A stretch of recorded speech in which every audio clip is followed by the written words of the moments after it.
你對交通飛嘅印象係點？好熱鬧咯，即係好多人會參與個遊戲啦。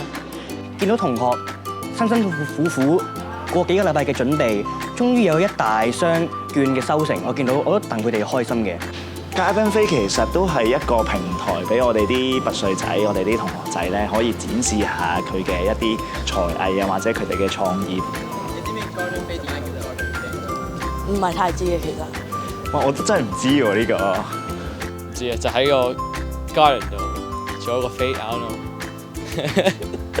嘉賓飛點解叫嘉賓飛？據我所知咧，就係因為以前一開始喺呢個山頭做呢個慈善籌款活動嘅時候，喺50年代咧，就喺即係當時嘅位置就係得我哋喺個 lawn 度嘅地方度做嘅啫。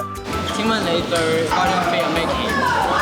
我都期望佢哋喺 Garden Fade 入邊可以展現到佢哋嘅創意啦，咁啊帶到唔同嘅樂趣俾參與嘅唔同嘅賓客咁樣咯。今年嘅人流可以繼續上升啦，比往年更加多。咁我就希望咧可以透過呢一個嘅日子咧，能夠感受到拔萃傳統嘅氛圍啦，以及係同學仔佢哋做出嚟嘅攤位同埋活動，可以搞大啲啦，熱鬧啲啦，多啲人幫學校籌多啲錢啦。嘉賓飛對我嚟講啊，俾我同埋我哋嘅團隊去搬一個作品出嚟俾 DBS 嘅人睇，俾 DBS 嘅家長嘅朋友一齊睇嘅一個好好嘅一個時刻咯。你喺得拔萃度生活過嘅，就會領略到嗰一番嘅風味，嗰一番嘅回憶。